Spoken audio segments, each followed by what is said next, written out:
I'm very excited to be with Danny and Henry today, who are going to be sharing a little bit of information between not South Africa this time, but South Africa and Germany, and is seemingly some good news and some interesting insights from that side. We're very excited to hear that. Welcome to Danny and Henry. Thanks so much for joining. Thank you. Nice to see you guys. Excited to have you. And I'm going to start off with just a little bit of insights. There's obviously been a trip recently to Germany. How's that going, Danny, on your side? Very exciting trip. I've been a little bit delayed, so I missed one or two of the bigger gatherings early on. But so far, it's really been amazing, very insightful. It's nice to be in Europe. It's nice to be amongst the history, very, very rich cannabis and hemp history, and really exciting to see the guys flying high on this side at great speed. Henry, tell us a little bit about, we have a heavy South African viewership, but we do have actually quite a large German viewership. Our German viewership's in the sort of top 5, which is quite exciting. So I'm super glad to be able to have a conversation with someone who's actually on that side. But tell us, for our South African listeners and those who don't know, tell us about the current German legislation and also a little bit about the private social club environment or scene within Germany as well. So the legislation showed up properly since the new government was elected, and they showed up firstly with the plan to do the legislation and sell cannabis in regulated licensed shops. They were delayed, and we found it was only a promise and nothing happened much, but it depends mostly from EU regulations, which forbids the trade of recreational cannabis inside countries and also over borders inside the European Union. And from that delay also, they started another initiative that should be uncommercial, and they announced cannabis clubs to be pillar 1 in the legislation. And from that moment, it was April 12th, we were totally in the spotlight of everybody. So the whole legalization, the branches, the activists came to us. We were about to found a cannabis social club roof organization last year in October. That was long before this announcement. So we were like 11 clubs, 5 of them also already established, and 11 just in foundation. That was the first approach, didn't work so well, so I left this association already, and I'm about to build my own. So things go, in a wide range of knowledge of the people and of also the site on the scene and what to do now next. So the understanding of cannabis social clubs in Germany is in a widespread quite low. There are a couple of good heads have an insight and the overview, also a good perspective and strategy for it. And hopefully I'm one of them. And there go my plans. I'm structuring a team or a larger club, mostly like a company. And this is how I think it will properly work. Fantastic. That's so cool. What did you said April? I think it was April, around about April 11th. Is that 2023? April 12th was the day that changed my life. Yes. 2023 or 2022? It yes, feels like quite year, a recent. Two and a half months earlier only. Wow, fantastic. Oh, wow. Yeah, that's very and very I had recent. A small club. Yeah, that the club was 6 activists, just like for political movements, info stands, stuff like that. And now I have 50 members and almost 700 applicants. Amazing. Oh, Congrats. Danny, Yeah. you might be able to give us a bit of insights here. What parallels are you seeing now between what you have known in the South African space as in compared to what you're seeing that side in Germany? There's quite a lot of parallels at present moment. I think most importantly is the relationship with the plant. Similar to back at home, the plant is misunderstood. It has been criminalized for a long time, but the communities truly understand the benefits of the plant. I think there's great expertise in hemp on this side, which we don't have that developed back at home yet.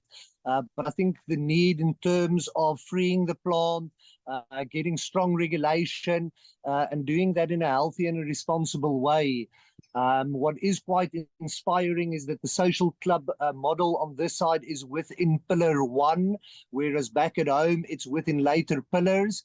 And that is quite a key finding for me, because it enables the local community to partake and to actively get involved. It's not as far-fetched as per our pillar prioritization back at home. But I think the people are quite similar. Our methodologies and usage are quite similar. Obviously, from a geographical perspective, we see a lot more indoor growing here, higher quality, especially great innovations and technologies. But I won't steal Henry's thunder. He's an engineer and an award-winning engineer. I'll leave that for later in the discussion. Brilliant.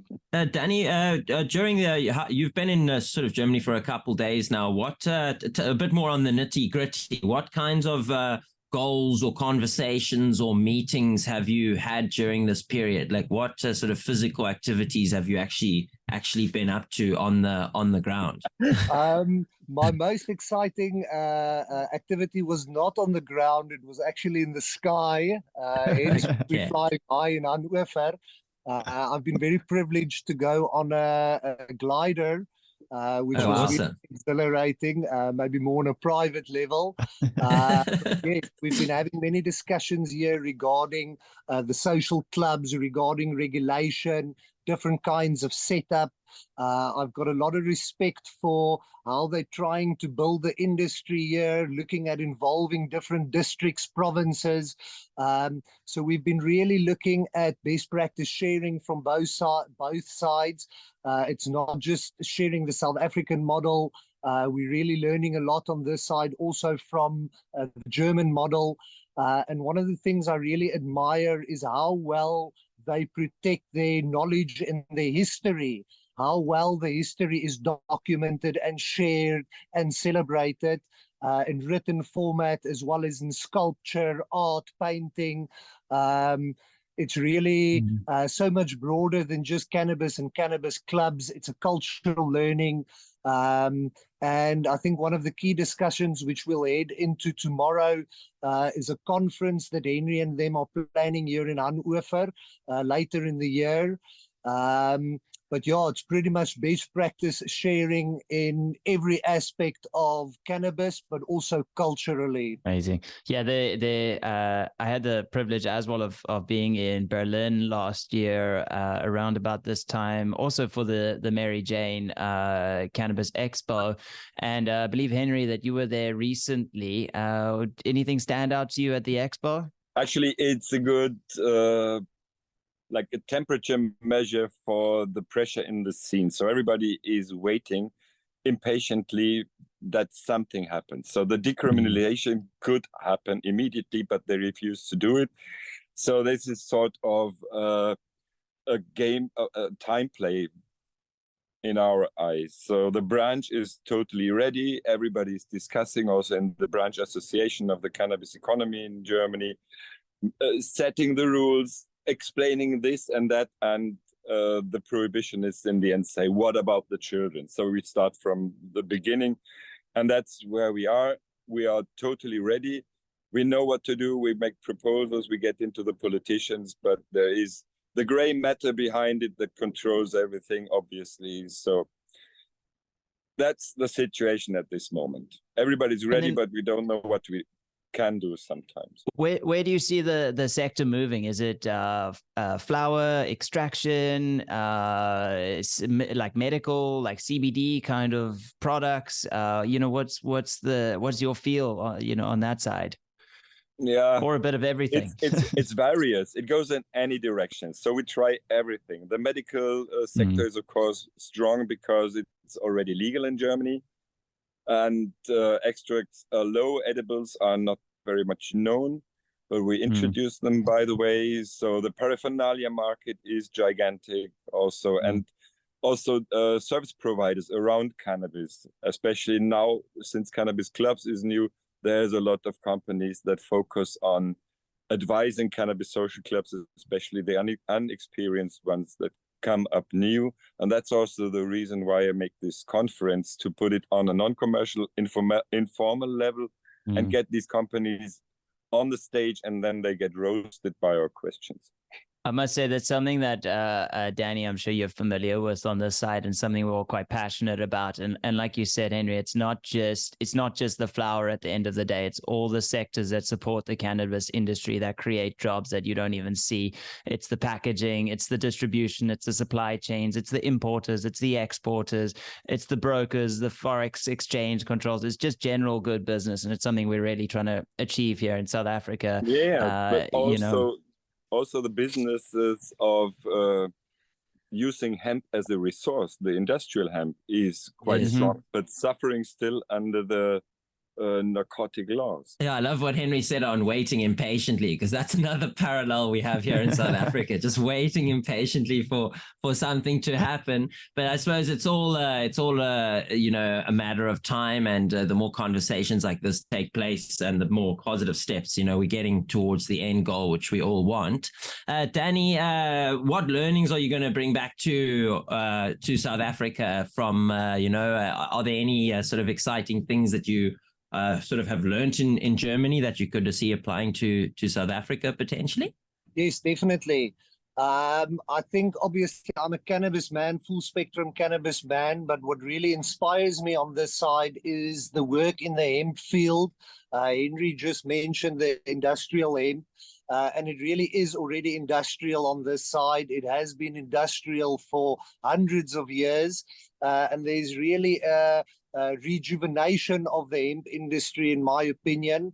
I've been privileged to get some inside info from Henry. He's a very well-traveled man all over the globe, working with hemp harvesting machines. And he's been sharing with me some videos from Nepal and other places in the world. And that really inspires me to know and to bring the message back that you don't need heavy machinery that costs millions of rands. Industrializing hemp and working with hemp is a choice, and there shouldn't be any barriers. And it's a magical plant, an amazing plant, and it's just bringing those old knowledges back and starting to implement them in our daily lives. And to see them implemented in Europe, in Germany, people really embracing it, living the lifestyle, from the clothes to the bags, the food, the oils, the medicines. I've really been privileged to see a holistic industry on this side. And I think those learnings will be very interesting back at home, especially with the mindset that hemp doesn't necessarily mean it's a 0.2% THC level. It's got nothing to do with THC levels. It's rather a resource that needs to be reincorporated into our daily lives. So the hemp side, great learnings there, but also from a cannabis conference or a cannabis social club conference perspective, how they try and bring the industry together with roundtable discussions, really accelerating information sharing. And I think we've got a lot to learn in terms of bringing the industry together and working together, and not fighting against each other, because back at home, we agree 99.9% of the time with everyone. But it seems like there's a lot of talking about the 1% that we don't agree with. So I think just in terms of learning community, how important that is, and how important it is for the whole community to support each other and to talk one language for the ultimate goal in freeing the plant and building economic value for our country and other countries post-legalization. And I must express, I just hope that South Africa can do it quick enough so that we may be able to give Germany a run for your money on the hemp frontier, at least. We do have quite a bit of space and quite a bit of agricultural experience. So yeah, it would be quite nice to see. And I mean, we can certainly do with the jobs, and we can certainly hopefully do our bit to contribute towards the global economy. So I think that'll be quite exciting. But as you said, Danny, it's got to come from the high ups, and they've just got to give us the go ahead finally. So in closing, Danny, was the trip a success? You happy you went? No regrets or anything like that? The trip is a great success thus far, and it's only getting started. We're getting into some very interesting subjects tomorrow and outings, fully booked for the rest of the week. So Great success so far. Looking forward to sharing more news with you guys as the week and next week progress. Fantastic. Yeah, thank you, Danny and Henry, for coming on. We hope to hear more from you in the future with some more updates. It sounds like some very interesting stuff happening on that side. And it's very difficult for South Africa to get news on the ground, as well as even in Germany. It's not always, these day-to-day updates aren't always publicized and made so known. So hopefully we'll hear a little bit more and we'll keep everyone else watching informed of the changes. Once again, thank you so much for coming on and sharing and giving us your insights. Thank you so much. Thank you very much, guys. All of the best at home. Bye-bye.